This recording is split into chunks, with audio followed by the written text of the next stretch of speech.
Hi hello नमस्कार मित्रमैत्रिणींनो, मी संध्या तुम्हा सर्वांचं स्वागत करते साफसफाईच्या आजच्या आपल्या नवीन पॉडकास्टमध्ये. चला तर मग मंडळी, जास्त वेळ वाया न घालवता सुरुवात करूयात आजच्या आपल्या चर्चेला. मंडळी, थोडीशी तब्येत बरी नसल्यामुळे मागचे 2 दिवस झाले मी पॉडकास्ट अपलोड केलं नाही. सो आज मला थोडंसं बरं वाटते, तरी सुद्धा तुम्हाला माझ्या आवाजातून थोडंसं मला दम लागल्यासारखं वाटत असेल. सो अजूनही तब्येत बरी नाही आहे, पण ठीक आहे, आता बरं वाटते म्हणून म्हटलं 2 दिवस झाले माझ्या मंडळींसाठी मी पॉडकास्ट नाही रेकॉर्ड केलं. म्हटलं आज काहीही करून आपल्याला करायला पाहिजे.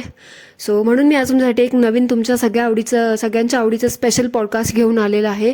थंबनेल आणि टायटल बघून तुम्हाला तर कळलंच असेल की आज आपण कोणावरती बोलणार आहोत. आज आपण बोलणार आहोत आपल्या सर्वांच्या लाडक्या पण नावडत्या टांजल टिंडे यांच्याबद्दल. मंडळी, ती म्हणतं तुम्हाला माहितीच असेल ना की जित्याची खोड मेल्याशिवाय जात नाही. तसंच काहीसं ह्या टांजल टिंडे नावाच्या बाईचं आहे. मागच्या वेळी माती खाल्ली होती ह्या बाईने डिलिव्हरीबद्दल बोलून. तेव्हा आपण ह्या बाईला एवढा बिना पाण्याचा धो धुतला होता, तरी ह्या चुत्रीला ना अक्कल येत नाही. म्हणजे एखाद्याला ना सवय असते, शेण खायची सवय लागली ना ती माणसाची मेल्याशिवाय जात नाही. तसंच ह्या बाईचं परत झालं. म्हणजे आता हिला एकदा शेण खायची सवय लागली, आता हिने परत तेच केलं. तुम्ही म्हणाल असं काय केलं? तर बघा, रिसेंटली ह्या बाईने ना हिचं अक्कल नसलेलं आणि हिचं नको ते ज्ञान पाजळलं आहे, ते पण मासिक पाळीबद्दल, म्हणजे पिरियड्सबद्दल. ही बाई स्वतःला एवढं एज्युकेटेड, स्वतःला एवढं अपग्रेडेड समजते, पण हिला ना पिरियड्स हा शब्द उच्चारायला नको वाटतं. मासिक धर्म मासिक धर्म मासिक धर्म असं बोलते.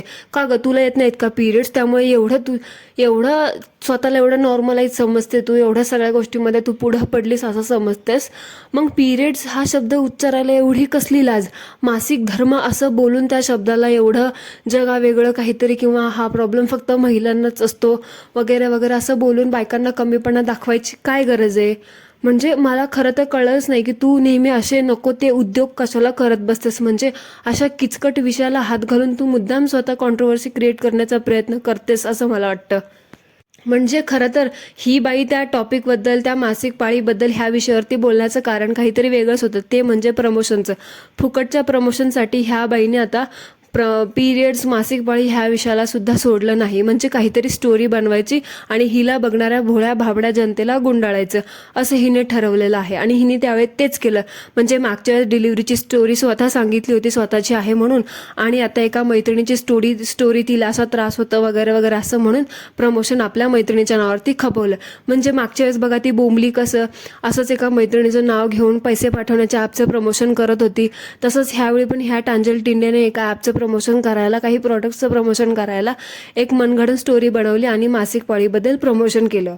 आणि त्यामध्ये हा रेडा बोलतो की माझ्या मैत्रिणीला पिरियड्स वगैरे येतात, तर तिला पिरियड्समध्ये खूप त्रास होतो आणि आमचं ह्या पिरियड्सवरती किंवा ह्या मासिक धर्म ह्या विषयावरती आमचं बोलणं होतं.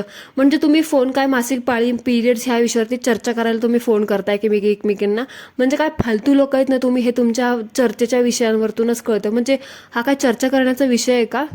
ठीक आहे, आता लहान तुम्ही नाही आहात की बाबा तुम्ही टीनेज वगैरे आहात, तुम्हाला ही सगळी गोष्ट खूप नवीन आहे म्हणून तुम्ही ह्याच्याबद्दल चर्चा करतात. किंवा तुम्ही कन्सल्टंट सुद्धा नाही आहात की बाबा तुम्ही एखाद्याला फोन करून त्या विषयाबद्दल माहिती देताय किंवा त्या व्यक्तीला त्याच्याबद्दलचं ज्ञान देताय, असंही नाहीये.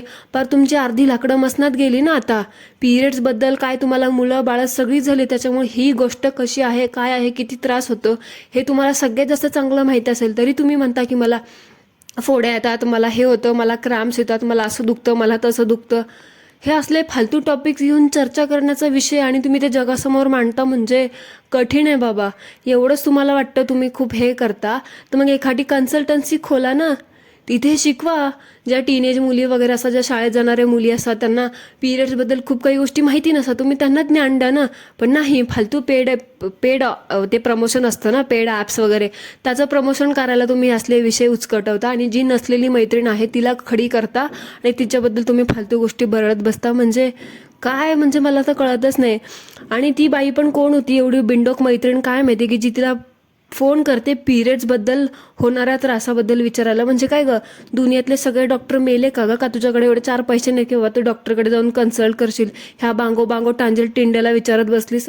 ही बाई स्वतःला लय शहाणी समजते, तुला सल्ले देत बसली. ती हिला हिच्या डांगेखालचा अंधार काढता येईना आणि ती तुला शिकवणारे पिरियड्समध्ये काय त्रास होतो ते. खरंच स्वतःला पिरियड्समध्ये त्रास होत असेल ना तुला, एखादा जाऊन डॉक्टर बघ, एखादा गायनोकॉलॉजिस्टकडे जा. ह्या असल्या फालतू इन्फ्लुएन्सरच्या नादीला लागू नकोस, ह्या धुनीभांडीवालीच्या. कसलं तरी फालतू औषध देईल तुला, कसलं तरी फालतू प्रोडक्ट्स लावायला सांगेल आणि जाशील मरून इन्फेक्शनने, नाही तर कसल्या तरी त्रासाने, फालतू काहीतरी डोक्याला ताप करून घ्यायचा नाहीतरी. मला एक कळत नाही, ही काय टांजल टिंडे खूप शहाणे लागून गेली की हिला लोक विचारतात आणि ही प्रमोशनसुद्धा करते. ते प्रमोशनवाले पण कुठून येतात काय माहिती, जास्त धुनी भांडीवाल्यांना बोलत बसत. आणि ही बाई स्वतःला त्याला काय म्हणतात उजळ समजते, स्वच्छ त्वचेची समजते, बोलते की राणी मुखर्जीच आहे स्वतः, तिला म्हणजे चेहऱ्यावर त्रास होतात, सगळ्यांची बॉडी वेगवेगळी नसते. अगं वेगवेगळी नसते मग ठीक आहे ना, तू कशाला सांगतेस तुला फोड्या येतात आणि तिला फोड्या येत नाहीत. मग आता स्वतःच बोलते ना एका मिनिटाला असं की बाबा सगळ्यांची त्वचा वेगवेगळी असते, सगळ्यांची बॉडी सेम नसते. मग कशाला ॲक्सेप्ट करायचं की बाबा प्रत्येक बॉडी डिफरंट असते, प्रत्येकाचं जसा स्वभाव वेगळा असतो तसे प्रवृत्तीसुद्धा वेगळं असतं. मग ह्याच्यामध्ये प्रमोशन करायचं की नाही हे तुला कळायला पाहिजे. तरीसुद्धा तू प्रमोशन करतेस, ते म्हणजे काय बोलण्याची म्हणजे काय मुभास नाही बाबा. स्वतःला खूप राणी मुखर्जी समजू नकोस, बांगो बांगो आहेच एक नंबरची तू. तुला माहीत नसेल तर सांगते, जरा नीट त्या बांगो बांगो डोळ्यांनी बघ जरा काय ते. हिची स्वतःची म्हातारपणाला गेली, सगळी म्हातार झाली आणि आत्ता हिला पिरियड्समधल्या प्रॉब्लेमबद्दल बोलावं असं वाटतंय. तुझ्या पोरीला शिकव आधी पिरियड्समधल्या प्रॉब्लेमबद्दल आणि तिचं तर सॉल्व्ह करायला बघ. निघाली दुनियाला जनजागृती करायला. एवढी जनजागृती करायची आहे ना, एखादी कन्सल्टन्सी खोल आणि तिथे जाऊन बोल. आली मोठी इथं प्रमोशनचं ॲप करते आणि लोक पण हिला म्हणतात ताई मला खूप मदत झाली तुझ्या ह्या सल्ल्याने. तिने एक प्रमोशन केलेलं औषधं घ्या, तुमचा जीव बीव गेला ना एखाद्याचा, मग समजेल कसं असतं आणि काय असतं ते. फालतू लोक, मला ते कळत नाही. ती फोन करणारी बाई पण एक नंबरची चंद्री दिसतीये, जी हिच्यासारख्या आड्याने बिंडो कांद भक्तला फॉलो करते आणि म्हणे मला खूप त्रास होते, मला खूप त्रास होते, जा एखाद्या डॉक्टरकडे. आणि मंडळी तुम्ही बघितलं का हे टांजल टिंड्यावरती आपल्या पॉडकास्टचा किती परिणाम होते ते आणि कसा होते ते, म्हणजे आणि दिसून पण येतोय तो.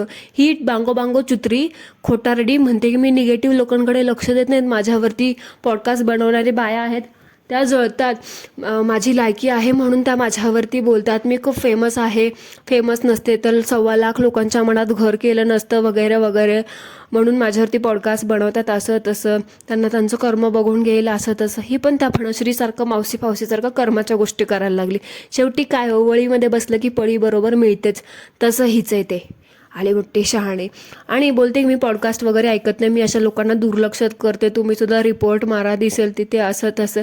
आणि काय ग चोरून चोरून ऐकतेस टवळे आणि बदल पण करते स्वतः खोटारडे, बिनउपकारागत स्वतः क्रेडिटसुद्धा देत नाहीस ग मला तू. हां आली मोठी शहाणी.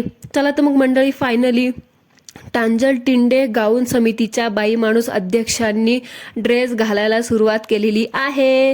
Hats off to me. म्हणजे आपला पॉडकास्ट एकूण म्हणजे हे सगळं आपण जे पॉडकास्ट आजवर आटापिटा करतोय ना, ह्याचा कुठेतरी चांगला परिणाम दिसून येतोय आणि हेच बघणं आपल्याला अपेक्षित होतं. बिचारी काही का असेना घालून पाडून बोलून का होईना गाऊनवरतून ड्रेसवरती आली ती आली. आता बघायचं आहे की हे सगळं ढोंग ती किती दिवस फॉलो करते. बस काय मंडळी, ही शेवटी इन्फ्लुएन्सरची जात आहे, प्रत्येक गोष्ट फॉलो करायला काटेकोरपणे असं नाही ना. आणि अजून एक गोष्ट, मला हेट करणाऱ्या रिपोर्ट मारणाऱ्या लोकांना, ती तुमची टांजली वगैरे वगैरे तुम्हाला म्हणते ना की तिला रिपोर्ट मारा तर मारा, काही फरक पडत नाही मला रिपोर्ट मारल्याने, समजलं का. तुमच्यापैकी एक होती, काय तिचं नाव बरं, निशा निंबाळकर होती आणि एक प्रिया कदम, ह्या 2 टवळ्या मला म्हणत होत्या की मी तिच्यावरती जळते वगैरे वगैरे. ते बाई जळतं कोण कोणावरती हे सगळं दिसून येते. आणि तुझी ती अक्कल आहे ना, तू मला जे कॉमेंटमध्ये येऊन घाण पसरवतेस, तर तुझी ती अक्कल आहे ना, तुझं ते प्रेम आहे ना, त्या अंजलीच्या तिथे जाऊन तिची चाटायची आणि तिथे जाऊन दाखवायचं, माझ्या इथे येऊन शहाणपणा नाही करायचा. आणि तुम्हाला वाटतं ना, ती अंजलीच म्हणते तुम्हाला की मला रिपोर्ट मारा, तुमच्यावरती जे निगेटिव्ह बोलतात त्यांना रिपोर्ट मारा, आणि तुमची ते टांजल माता स्वतःच आमचे पॉडकास्ट ऐकते आणि वरतून फॉलो सुद्धा करते. नाही तर एवढे तिच्या अंगावरती कधी ड्रेस तरी बघितला तर आता बघा रोज ड्रेस घालून फिरते. ह्याचा अर्थ ती स्वतः तुम्हाला एक सांगते करायला आणि स्वतः दुसरंच करते. ह्यालाच म्हणतात खायचे दात वेगळे आणि दाखवायचे दात वेगळे. आता तरी उघडा डोळे बघा नीट. स्वतः जातात त्या बावळट बाईला फॉलो करायला आणि म्हणे आमची ती अंधबंध भक्त नाही, आम्ही तिचे अंधबंध भक्त नाही आहात, आमच्यासारख्या भोबड्या बाबड्या बावळट लोकांना ती सुधारवण्याचा प्रयत्न करते. अरे हट, खोटं बोलते ती एक नंबरची खोटारडी. आली मोठी शहाणी, बसली डोळ्याला पट्टी बांधून तिला बघत लोक. मला ना तुमच्यासारख्या लोकांची खरंच कीव येते किती एखाद्याला अंध बनवून फॉलो करतात यार, म्हणजे सिरियसली. आणि मंडळी, आता आपण करणार आहोत ह्या खोटारड्या बाईची पोलखोल. म्हणजे ही बाई नेहमी म्हणत असते की प्रत्येक गोष्टीवरती, घरातल्या गोष्टीवरती मी हात फिरवत असते, सतत माझ्या घरामध्ये धूळ होत असते, सतत मी डस्टिंग वगैरे करत असते, सारखी साफसफाई करत असते, माझं संडेचं रुटीन, माझं मंडेचं रुटीन, माझं आषाढी एकादशीचं रुटीन, माझं 9 ते 5 रुटीन, माझं 10 ते 12 रुटीन, माझं रात्रीचे 12 ते 1 रुटीन वगैरे वगैरे. ह्या बाईने जगात जेवढी रुटीन एक्झिस्ट नाही आहेत ना, तिने ह्या बाईने सगळे रुटीन आहे ना फॉलो करून दाखवले. ही बाई दुनियाभरचं एवढं बोलबच्चन ज्ञान पेलत असते ना, म्हणजे काय बोलायचं कामच नाही. म्हणजे पण रिसेंटली ह्या बाईने दाखवलं की हिच्या घरातल्या बेडरूममध्ये ना कशी उंदरं झाली होती ती, म्हणजे आणि किती नुकसान केलं तिच्या त्या वस्तूचं. म्हणजे काय गद्दू तोंडी टांजले फांजले बांगो बांगो रोजच काय ज्ञान पाजळत असते, फडफड करत असतेस ना की माझं हे रुटीन ते रुटीन, धुवाधुवी धुनाधुनी फुसाफुशी वगैरे 1760 व्हिडिओ बनवत असते. ही स्वच्छता अशी करते, ती स्वच्छता अशी करते. हां, नको ते दुनिया घरचं स्वच्छता दाखवत असते. मग आता तुझ्या घरात उंदरं झाली कशी आणि ते उंदरं आले कुठून?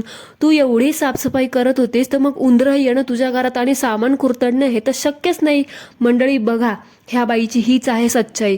फक्त किचन ओट्यावरती वरवर पुसापुशी करत असते आणि नको ती तुम्हाला 4 भांडी धुवून दाखवत असते आणि ते देवाऱ्यावरती फक्त पोतरा पुसल्यागत हात फिरवत असते आणि त्यालाच फक्त व्हॉइस ओव्हर देऊन 10-10, 20-20 मिनिटाची नाटकं करून रुटीन दाखवत असते तुम्हाला आणि बोलते हे माझं रुटीन असं असतं, माझं रुटीन तसं असतं, मला स्वच्छतेची खूप आवड आहे, मला सगळं करणं हे भाग वाटतं, मला स्वच्छता केल्याशिवाय राहत नाही. मग पण मंडळी, हे सगळं अगदी खोटारडं आहे, हे सगळं अगदी एक ढोंग आहे. ते पण फक्त कॅमेरापुरतं. कॅमेरासमोर सगळं चालू होतं, कॅमेरा बंद झाला की सगळं बंद होतं. सगळं फेक आहे, फक्त 20 मिनिटापुरतं आहे हे सगळं. उघडा डोळे बघा नीट, खरं काय खोटं काय हे सगळं तुमच्या डोळ्यासमोर आहे. ही टांजलीसारखी लोक तुम्हाला कित्येक वर्षापासून फक्त पावलावरती फसवतात आणि तुम्हाला सांगतात की ताई माई अक्का ताई दिदी गोड गोड गोड गोड आणि समर्थांचं नाव घेऊन तुम्हाला फक्त फसवतायत, बाकी काही करत नाहीत. मला सांगा, ही एवढी डस्टिंग करत असती, एवढी साफसफाई करत असते, दर रविवारी दर सोमवारी येते माझी बेडरूम साफ करायला, मुलांची बेडरूम साफ करायला, ह्याची बेडरूम साफ करायला, हे साफ करायला, मग घरात उंदरं आलीच कुठून मला सांगा मंडळी? एवढी साफसफाई करत असते तर आता आपल्या घरापैकी आपण प्रत्येकाच्या घरामध्ये आपण साफसफाई अडगळीची खोली माहिती आहे तुम्हाला? अडगळीच्या खोलीमध्ये किंवा आपल्या घराचा एखादा कोपरा असा असेल जिथे आपण जात नाही साफसफाई करायला, महिना जात नाही, तिथे उंदरं झुरळं येणं, पाली होणं शक्य असतं. ही बाई दररोज कुठलं ना कुठलं रुटीन शेअर करत असते, सगळा प्रत्येक कोपरा झाडून झुडून धुवून धावून दाखवत असते. मग हिच्या घरात उंदरं आली कशी आणि आली ती आली, सामान कुरतडलं पण कसं काय? ते तुम्हाला माझं खोटं वाटत असेल, हिनीच्या व्हिडिओला एक टायटल दिले बघा, मावशीचे करामत, म्हणजे उंदीर मामाने केले कामं, असं काहीतरी होतं ते.